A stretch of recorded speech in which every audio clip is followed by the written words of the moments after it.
I like to hit a lot of 3 woods because, like I said, it's in my opinion, it's the hardest club to hit. I'll get myself a like this is a very good lie right here. But you put yourself in a little bit of a hole there where you try to shape it or hit it low or high. And I think, if I can do all that without like even thinking about it, yeah. that's when I know my ball striking's good. And Listen, that's when you go to the course. this Like, guy's a +3, +4 handicap. Okay, so you have to understand that for the for most golfers out there, you need to really look at the lie you have, yeah, and you need to also look, are you on a downslope? Are you on a very uneven lie?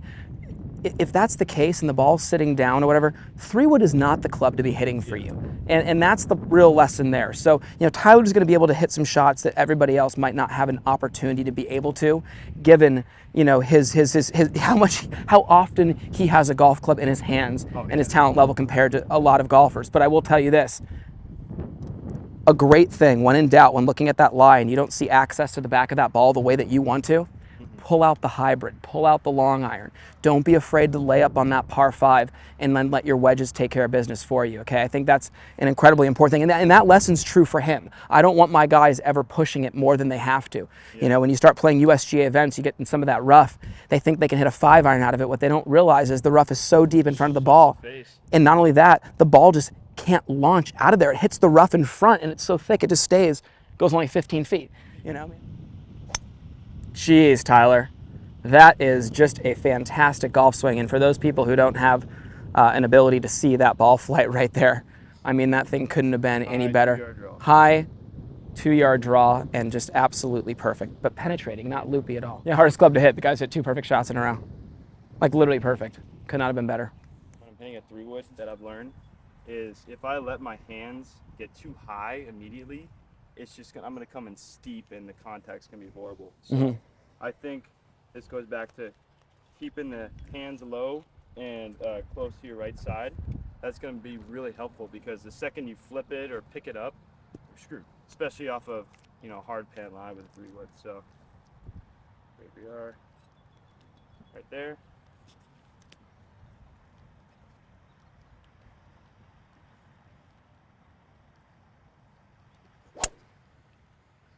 Jeez, dude. Money right there. That was money. So I like to set up right on the ball here. Okay. On a normal, if I'm just hitting it straight. Okay. But if I also want to hit a draw sometimes, especially with a driver, I like to set up maybe an inch or half an inch behind the ball. And what that does is, as you hit through the ball, your club face will rotate a little bit. And basically, you're just starting that rotation a little bit earlier, and you'll have that slightly closed face. You don't want to set it back here. What Tyler's talking about right now, you guys, is being a golfer. I mean, no, this is being a golfer. Come in close here.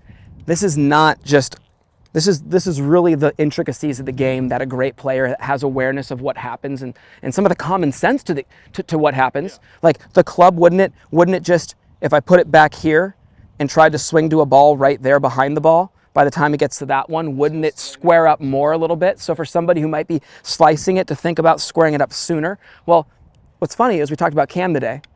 Cameron, 2018, I believe it was, that Pebble Beach was the U.S. Amateur, and he was having a hard time drawing his long irons. Well, what I looked at him and I go, hey, Cam, just ball behind the ball, dude. Like try to square up the club face of the ball behind the ball. Everything started to go 1 yard, perfect draws. The ball position's the same, everything's the same. He's just putting the golf club right here for himself to imagine that he's gonna get the golf club square at that point. And what that does for him, that was money right there, is it helps him. Coach just pulls out 3 wood.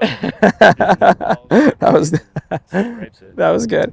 But no, I went with Tyler's thought because you know what? It allowed that club to work square, and as I'm constantly rotating, it had a nice little 1 yard or two that tipped left. So that's something that he uses personally as a little trigger. Guys on the PGA Tour, it's not all just out of the textbook. There is some stuff that we do that helps us be athletes and get results, and that's something that's really great to hear that Cam used and TK.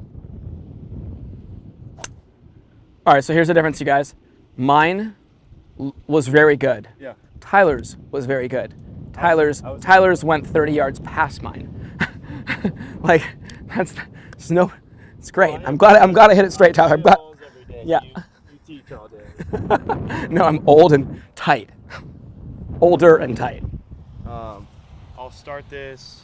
You see the tree that is just left of that black checkered flag? Yep, exactly. The middle of the I'll 3. start it right around there, and I'll draw it to the tree just left of it. Good.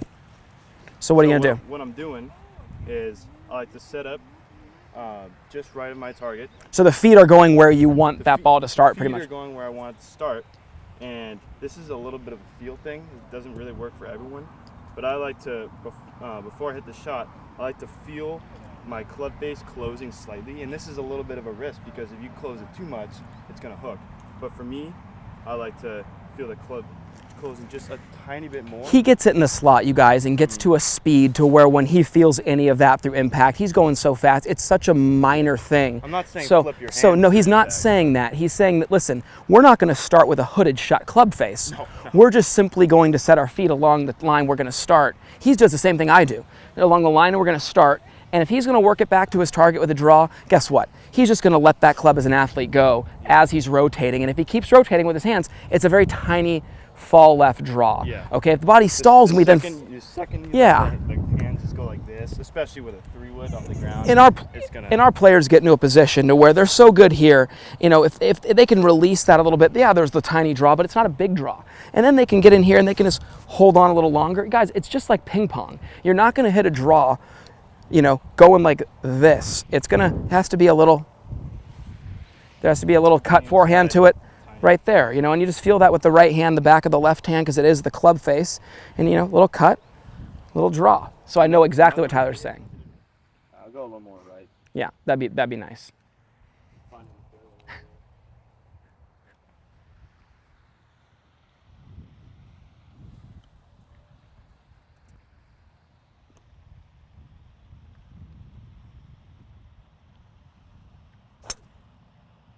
Not a boy. I mean, you haven't missed your line once, Tyler. Yeah. Let's go, dude. It's fantastic. You do a little bigger draw? Okay. Tree trouble, maybe. I love it. Just be a little Scotty Shuffler, dude. Just shape the shot. Let the shot shape your swing. Look at this guy. Perfect. Seeing that through a screen doesn't do it justice. You know, you watch that ball flight in person, and myself, who gets to watch great golfers all the time, I look at this guy hit the ball and I still go, wow, that's really, really impressive. That's really impressive. So hey, we love this guy. We're looking forward to watching more of his career. We'll have it highlighted on Instagram, more on YouTube. But yeah, look out for him this fall. San Diego State, you guys, incoming freshman. They got a good team, and he's representing the hometown team. We're excited. All right, buddy. Love you, man. Okay, yeah. All right, you guys.